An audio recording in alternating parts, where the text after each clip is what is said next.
Задержка в играх и ютьюбе незаметна. Из ушей при тряске не выпадают. Очень самобытный бокс для зарядки, белый матовый пластик. 6 часов автономности, форм-фактор вкладышей и очень привлекательная цена. Наконец, Xiaomi сами себя переплюнули. Очень достойные беспроводные наушники за разумные деньги, которые я так от них ждал. Их тысячами даже без обзоров и отзывов продают. Tube 548, всем привет, вы на канале Польза.нет. Здесь ценят ваше время и у меня только быстрые обзоры. На канале нет мата и хамства, подписывайтесь с лайком и участвуйте в ежемесячном розыгрыше 5 Mi Band 4 серии. И сейчас я расскажу вам о новых беспроводных лоукостовых наушниках-вкладышах от Xiaomi Air 2 SE. Упаковка. Пока в продаже только китайская версия, соответственно на коробке все на китайском. Но характеристики и так понятны. Сразу отмечаю, наушники озвучены только сигналами. Никакого корявого перевода здесь нет. Слова о подключении и включении не произносятся. Пакинг, как всегда, масс-маркет. Уверен, что в Китае их вообще рядом с кассами в магазинах электроники развешивают, как у нас батарейки. Внутри инструкция, довольно длинный и плотный кабель зарядки Type-C, наушники и бокс для зарядки. Несмотря на то, что ко мне уши шли больше 2 месяцев, они пришли с остаточным зарядом в 66%. Заряд бокса можно узнать только в индикаторе анимации при подключении к телефону. И вроде бы она появляется только в телефонах с MIUI от 12 версии. Но на данный момент уже есть выход и уже есть стоковые программы, о которых я поговорю далее, которые показывают заряд этого бокса. У меня MIUI 12 нет, так что не ясно, как скоро эта штука появится на бюджетных Xiaomi-шных телефонах в стоковой прошивке. Инструкция, как вы видите, на китайском. Через Google Translate видим основные данные. По боксу. Люфт крышки приличный. Крышка на магнитах. Открывается от малейшей тряски. В кармане носить удобно. Пластик матовый, белый, марки и качественный. И это снаружи. Внутри бокс глянцевый. Вес бокса без ушей 38 граммов. Размеры 53 мм на 53 на 24 мм. Выглядит интересно. Беспроводной зарядки у него нет. Емкость 410 мАч. На 3 полные перезарядки наушников хватает. Единственный диод индикации батареи показывает уровень заряда. Для подключения наушников достаточно открыть крышку бокса и далее подключить наушники через поиск Bluetooth на вашем телефоне либо ноутбуке. Наушники для этого вынимать из бокса не обязательно. Уровень заряда бокса можно проверить следующими способами. При открытии чехла для зарядки или помещении гарнитуры в бокс. Белый индикатор зарядки горит в течение 5 секунд. Это указывает на то, что питания достаточно. Или белый индикатор бокса внутри зарядного кейса мигает, показывая, что батарея разряжена и требует своевременной зарядки. Заряжать бокс можно любой зарядкой. Чехол под бокс можно купить за $1 с учетом доставки с Алиэкспресса. Ушки. Палка стала длиннее. Внутрь запихали аккумулятор побольше. Хватает его теперь на 5 часов на максимальной громкости, которая здесь с серьезным запасом. На максималках, кстати, уши не хрипят. Белого шума нет. При переключении шумов также нет. Весят уши по 4,9 граммов каждая. Размеры 44 мм на 17 мм на 17 мм. Как вы помните, они значительно больше AirPods внешне. Выглядят массивно. Ножка матовая, головка глянцевая. По форме идентичная яблочным AirPods. В ушах 7-летнего помещаются. У взрослого человека даже при тряске головы наушники из ушей не вылетают. Заряжаются в боксе за 1,5 часа до 100%. Никакой быстрой зарядки у наушников нет. Bluetooth версии 5.0 через 2 стены ловит. Фризов в местах с обилием Wi-Fi сетей не замечал. По одному наушники работать могут. Сенсоры приближения есть, притом они не глючат. Вынули наушник, автоматическая пауза. Вставили обратно или убрали в бокс, продолжение воспроизведения. Заявленной защиты от влаги и пыли нет, хотя уверен, что она здесь имеется. Управление сенсорами, они здесь в меру чувствительные. По функциям все довольно скромно. Ответ на звонок и сброс звонка, плей-пауза и вызов голосового помощника. Громче и тише можно делать только помощником. В наушниках этой функции нет, да ими даже перелистывать треки нельзя, что крайне непривычно. По QR-коду на коробке можно скачать программу с голосовым помощником Xiao Ai. Пока она для нас бесполезна, когда появится глобалка, я думаю, с ее помощью можно будет обновлять прошивку и переназначать тапы. У некоторых пользователей уже получалось ушки с ней соединить. У меня нет. Для полного сброса наушников необходимо 7 секунд одновременно удерживать сенсоры. Примерно так же, как в Sony 1000-х. В строке состояния мобильного телефона отображается оставшийся заряд наушника с меньшим зарядом аккумулятора. После помещения в бокс и закрытия крышки гарнитура автоматически отключается. Раз в 10 секунд диоды в наушниках мигают. Они, конечно, тусклые, но но в темноте выглядит это крайне убого. Получить анимацию при открытии кейса можно просто установкой программы VR AirDots. Она бесплатна и, как вы видите, работает с этой моделью и любой моделью телефона. Звук можно настраивать сторонними эквалайзерами, но по мне он здесь достаточно сбалансирован, чтобы его не трогать. Диаметр излучателя остался прежним. Динамический драйвер диаметром 14,2 мм. Кодеки AAC и SBC. По 2 микрофона в каждом наушнике. Шумодав CVC не заявлен, но он здесь точно какой-то есть. Вот вам примеры работы их ужасных микрофонов.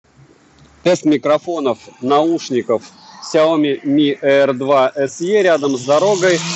Прямо мимо меня проезжает мотоциклист, небольшой ветер. Вот так примерно вас будет слышать собеседник.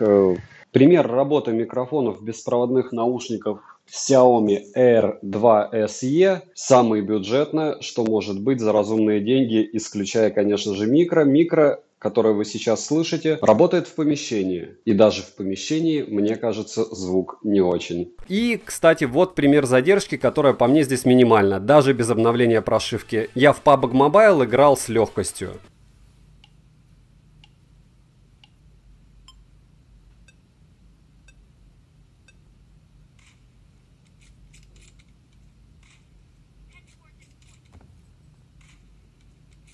Конечно, в ушах нет активного шумоподавления, а пассивное на нуле – это вам не затычки. По звучанию, как я и говорил, все максимально сбалансировано и при этом еще и объемно. Басов крайне мало, средние в наличии, яркие, внятные и простые, как и должно быть. Высокие на месте, без всяких там перекосов, на средние не заползают. На максималках наушники не хрипят, AirPods по мне, по звуку, не особо они проигрывают. Хотя я помню, что подсы – это не про звук, но мы ведь говорим здесь о вкладышах. Цена по ссылке в описании к видео $23 с бесплатной доставкой. Уверен, что при помощи купонов и кэшбэков вы сможете сделать меньше. Резюмирую, советую. С их конской автономностью, отличным звучанием и адекватной ценой, в моем понимании, это лучшие беспроводные наушники-вкладыши по соотношению цена-качество. Стабильные, простые и дешевые. Пишите, что еще купить на обзор. Сегодня стрим с тестом Xiaomi 9S в PUBG на 6 гигабайт оперативной памяти. Приходите, пообщаемся. Ставьте лайк за труды, пишите, что еще купить на обзор, девайс сюда или нет, Пользанет даст ответ. Добра и удачи вам, дорогие друзья.